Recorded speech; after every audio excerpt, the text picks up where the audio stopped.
My name is Albert Harrison, a 29-year-old office worker. If there's anything that sets me apart from others, it's that I'm a wheelchair user. I began this wheelchair life due to an injury I sustained while mountain climbing back in my student days. Many people tell me that there is no way I want to climb the mountain again after the injury, but I still do. Currently, I'm totally into free climbing. I work in a factory of a major metal processing company. I have no complaints about my working conditions, and I have a good relationship with everyone. I often think how blessed I am to be surrounded by such people. I thought I would always be in this factory, but a sudden transfer order came to me in spring. I was ordered to work at the head office. This surprised everyone in the factory, including the factory manager. It seems that the upper management wants to highlight the company's image of actively hiring people with disabilities. Though it's quite annoying to be shuffled around for such a reason, I'm an office worker. It's hard to go against the directives from above. So I left the factory I was familiar with and transferred to the head office where I didn't know anyone. I was transferred to the General Affairs Department of the head office. As I thought, it was a position allocated for disabled hiring. You could tell from the arrangement of the desks on my floor that they made various adjustments to accommodate me. The CEO directly told me, "We'll improve anything that makes you uncomfortable," and I became determined to contribute for the wheelchair users who will be employed in the future. "Nice to meet you, I'm Cindy Miller. I'll be your mentor until you get used to the head office," said a cute woman who looked like a small animal, extending her right hand. "I can do most things on my own, but when I need help, I hope you can assist me." When I said this, she replied, "Yes," with an energetic response. I felt slightly less tense, thinking that I might get along well with her. "Oh, you must be Albert. It's a real hassle that we've been handed to take care of you. It's quite troublesome for us too," said Ethan, the section manager, with a voice that suggested he attended many drinking parties. He seemed to be in his late 40s, with a prominent beer belly and peau skin. My first impression was that he seemed unhealthy. I was so taken aback by his appearance that I didn't even realize the extremely rude comment he had made. "I'm Albert, nice to meet you." Perhaps my response, which seemed to ignore Ethan's sarcastic comment, might have made things worse. He probably saw me as someone who's difficult to handle since I didn't react to his sarcastic comment. Ethan returned to his desk with a sour expression. "Don't mind him, he always talks like that," Cindy said, frowning. It seemed that Ethan was not well liked by his subordinates. And so, my assignment at the head office began. I don't consider this a big disruption, just a minor bump in the road. The work was similar to the administrative tasks I had at the factory, and the manuals were well organized, so there were no issues. The only minor issue was Cindy. I think she probably didn't have much experience dealing with wheelchair users before. She tended to treat me as someone special. Being overly considerate made me feel somewhat uncomfortable. "Oh, I'll get that for you," Cindy said as I was about to go and retrieve some document files. "It's all right, I can get it myself. If I can't do something, I'll ask for help," I told her. Upon hearing my words, she looked surprised.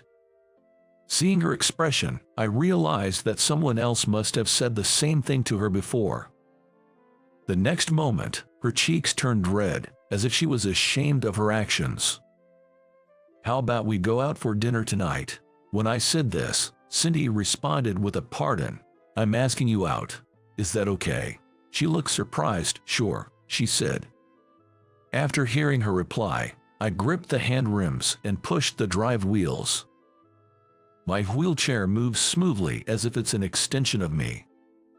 At the filing cabinet, I turned back to the desk and saw Cindy looking worried.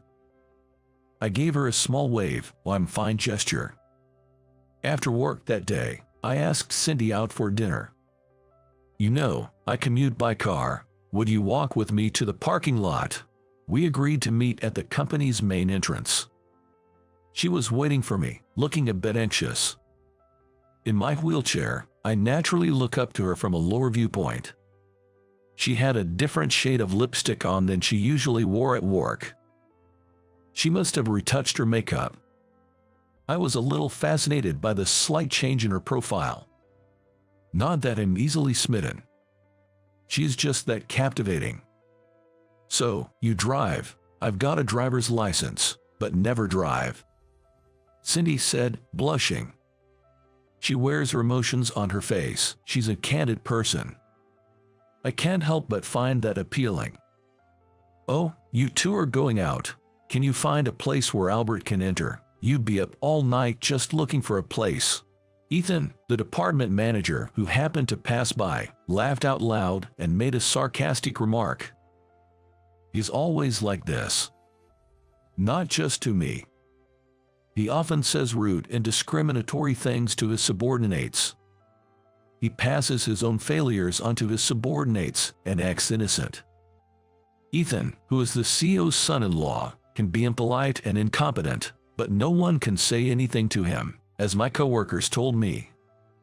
Sorry to worry you, Ethan, but I've researched places that are accessible for a date, I replied with a smile. Then, Ethan clicked his tongue in frustration. He must be annoyed that no matter what snide remarks he makes, it doesn't affect me. He quickly left with a displeased look on his face. I wonder if all he can do is make nasty comments. Cindy stuck her tongue out in disgust at Ethan's retreating figure. I was more intrigued by her cute gesture than Ethan's snide remark, and it made me smile a little. During our date, Cindy was constantly surprised, which I was satisfied with as the one who invited her. When I was getting in the car, she tried to help me fold my wheelchair. I quickly folded it before she could and placed it in the back seat, and she looked at me in surprise. The same happened when we arrived at the restaurant. She was surprised seeing me set up the wheelchair and transfer myself. You really can do anything. Most things, yeah, but there are things I can't do. And what do you do then? We were having this conversation on the ramp leading to the entrance of the restaurant we had reserved. Well, I ask for help. It's no shame in admitting what I can't do. Saying that, I opened the restaurant door and escorted her in. Cindy blushed slightly and said, "Thank you," with a smile. Nowadays, there are more places accessible for wheelchairs. When I make reservations at a place I'm visiting for the first time, I let them know I'm a wheelchair user. This way, the restaurant isn't caught off guard, and my companion doesn't have to feel awkward. The reserved table was a prime seat with a view of the beautifully lit-up English garden, which was the feature of this restaurant. Sorry for suddenly asking you out, but I thought it would be good if you, as my mentor, knew more about me. I apologized to her after we had placed our orders. And then it hit me. Sorry, do you have a boyfriend or something? I hope it will not cause any misunderstandings. If she had a man in her life, there was the risk of causing significant inconvenience.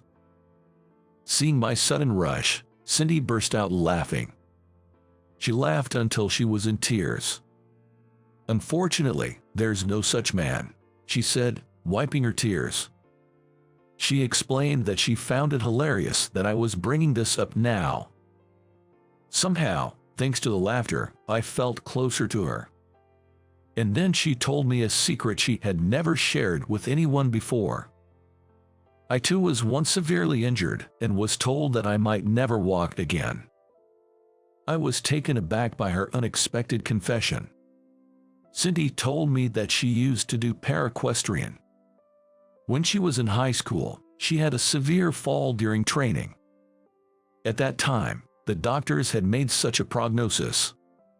When I remember the despair I felt at that time, I still wake up at night, even now.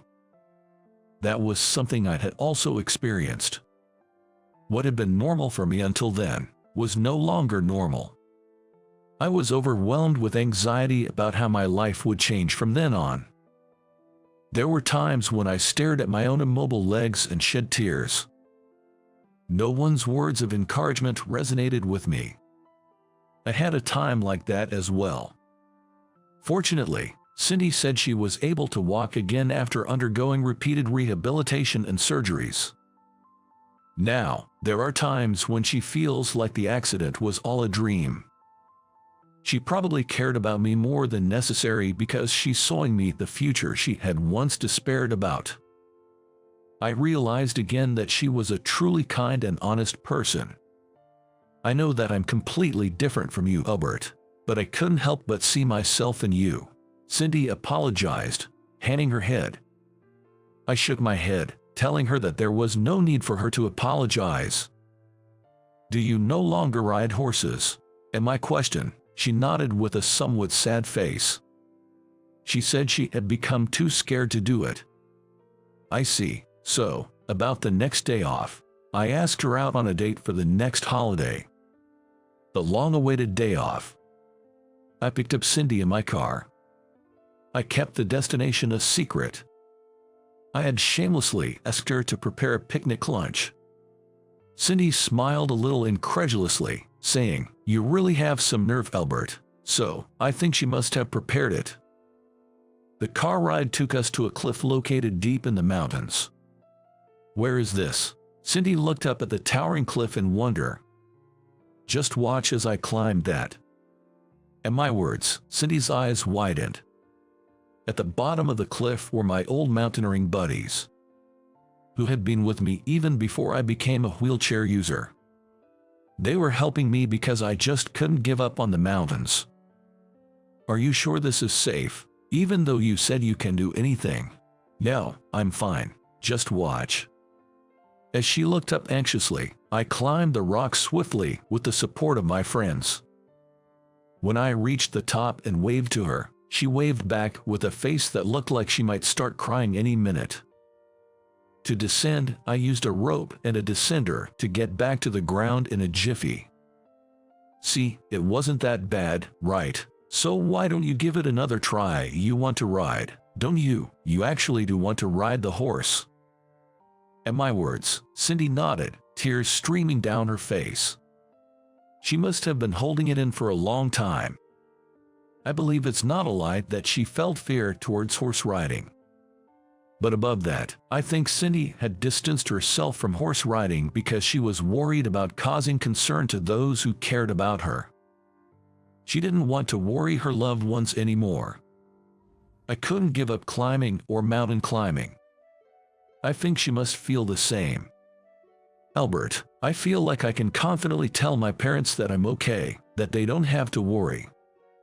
Cindy's face was a mess from crying, and her mascara was a little smudged, but she was still attractive and beautiful. About 2 weeks after I was transferred to the head office, a welcome party was arranged for me in the General Affairs Department. The location of the welcome party was a high-end sushi restaurant, a place I wouldn't normally set foot in. Sushi is my favorite food. I was looking forward to the welcome party. However, an incident occurred on the day. I arrived at the high-end sushi restaurant where the welcome party was held when everyone else had almost gathered. When I entered the restaurant, I could see a small set of stairs. I couldn't get to the stairs past the counter because the width of the wheelchair was in the way. The sushi chef also looked surprised when he saw me. Probably, he wasn't informed that a wheelchair user was coming. It's a high-end sushi restaurant. The service is supposed to be great. Normally, I wouldn't have had to struggle in a place like this. While I was wondering what to do, my boss, Ethan, came down the stairs with a grin on his face. "Oh, can you get through there? That's too bad. You can't pass because you were on that thing." Cindy and a few of my colleagues behind me held their breath. Ethan seemed a bit drunk. He was laughing while loosening his sloppy tie. "All right, since it's just that you can't pass, you should just crawl here." Ethan was laughing hysterically at his own words. The atmosphere in the place froze instantly. All I had on my mind was sushi, and honestly, I didn't even want to deal with Ethan. "Come on, crawl over here. You said you wanted to eat sushi, didn't you?" The one who snapped at this provocation was Cindy. She slipped past me and walked briskly towards Ethan. Then she grabbed Ethan's tie. "Have some shame, you pig," Cindy growled in a low voice. Everyone there must have thought for a moment that they were hearing things. Ethan seemed a bit taken aback by Cindy's forcefulness. "This is bad. It could turn into a brawl in the restaurant at this rate." I smiled at the chef. Then, I brightly asked the chef, "Chef, I really want to try the sushi you make, but it seems I can't get in. Can you please prepare a special sushi roll for me to take out?" The chef rolled up his sleeves and said, "All right, leave it to me." Cindy shook off Ethan's tie as if she were throwing away something filthy and said, "I want one too, please." Cindy and I left the welcome party venue with the special sushi the chef made for us. From what I heard from my colleagues, the welcome party without me, the guest of honor, felt flat and was as quiet as a wake. Everyone seemed to be glaring at Ethan while stuffing their faces with delicious sushi. I felt a bit apologetic, but everyone said they enjoyed the sushi with a smile, so that put my mind at ease just a little. Cindy and I left the sushi restaurant and ate our sushi in a nearby park. Cindy, angry as she was, popped a piece of sushi into her mouth with a swift, impulsive gesture. "You know, it might taste better if you take your time." "Shut up, I'm angry," she retorted. Watching her angrily stuff her face with sushi, I enjoyed my own gourmet sushi. It was probably a treat from the restaurant's head chef. There were more toppings than the usual premium sushi. The next day, when I arrived at the office, it seemed that the events of the previous night had caused quite a stir. Apparently, my coworkers were livid at manager Ethan's behavior and were planning to lodge a complaint with HR and the higher-ups. In surprise, one of my colleagues explained, "You were just the last straw." Many had been unhappy with manager Ethan's attitude for some time, but his position as the boss's son-in-law had forced them to put up with it. However, after seeing his treatment of me the previous night, everyone had decided they could no longer tolerate it as human beings. For my part, I had had my sushi and felt like maybe it was time to let it go, but Cindy said, "It's for the person who gets hired next, too," which made me feel a bit ashamed of my irresponsibility. I'd been somewhat self-centered, thinking as long as I was happy, everything was okay. I hadn't really thought about the people who would come after me. HR started conducting interviews, and soon it was my turn. The meeting room prepared for the investigation also had the CEO present. This was clearly seen as a serious issue. "I'm sorry for the actions of my son-in-law. It's due to my lack of oversight. Please forgive us." The CEO started by apologizing, which made me feel somewhat overwhelmed. Cindy, who was interviewed before me, apparently explained everything about the incident the previous night in detail, and also talked about all that had led up to it. In addition to that, it seems they managed to gather information about manager Ethan's misconduct from other colleagues as well. "Albert, we're thinking of demoting Ethan and asking him to leave the headquarters. Will that lighten your mood a bit?" the CEO asked. I took a moment to think about it. It didn't seem like that would really solve anything. When the CEO asked me again, "What do you think of manager Ethan?" I decided to be honest about my feelings. I feel sorry for him. He probably just lacks imagination. I can't say much since we just met, but I don't dislike manager Ethan. The CEO was taken aback by my response. But before that, I shared all the harassing behavior from manager Ethan that I had heard from my colleagues with the CEO and the HR manager. Still, everyone deserves a chance to start over. That includes manager Ethan, I added. I assured the CEO that I believed Ethan would change his attitude after this whole mess. Though I am single, Ethan has a wife and children. He has a lot to protect. Please give him a chance. With that, I bowed to the CEO. I'm touched by your generosity. Thank you for forgiving my son-in-law, for protecting my daughter's family. As a father-in-law, I am grateful, the CEO said. His words deeply moved me. A man who can genuinely apologize for others. If this man is at the top of the company, it's in good hands. This is a great company, I thought again. I heard you forgave manager Ethan, Cindy said at the rooftop break area. I was never really mad in the first place. Doesn't forgiving him sound a bit arrogant? Since we ate sushi together in the park, Cindy's demeanor had become much more relaxed. You know I'm thick-skinned, right? That's my charm. It's all water under the bridge now, I said with a cheer, meeting Cindy's sidelong glance. She was angry on my behalf. Seriously, so thick-skinned it's shocking. You're a big-hearted man, and that makes you a great person. She joked around to match my mood, no longer angry, and gave me a smile. Why don't we go horse riding next time? I want you to see me in all my glory. Of course, I'll accompany you. At my response, Cindy chuckled, no need for formality. Seeing her smile made me genuinely feel that the transfer to the headquarters wasn't so bad. Later, when my boss Ethan insisted on apologizing by bowing deeply, I was completely taken aback. He tried to hug me while sniffling, so I ran away as fast as I could. My colleagues couldn't stop laughing at this spectacle. It felt like a sudden gust of fresh air had swept through the office. Cindy was laughing so hard, she was tearing up. Hey, stop laughing and help me out. That's not something I'd expect from the self-sufficient Albert. Her response left me at a loss. Ethan, still calling out Albert, wouldn't give up trying to hug me. If you'll make me your girlfriend, I'll help you. In a voice only I could hear, Cindy softly whispered this. She had a bold side that belied her appearance. That was part of her charm.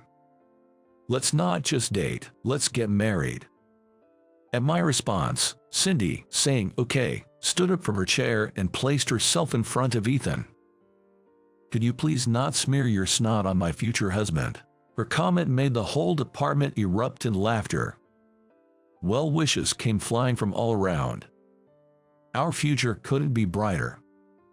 Is it too soon to be looking forward to our wedding? What do you think? Subscribe the channel and it will give me the motivation to produce more. See you in the next video.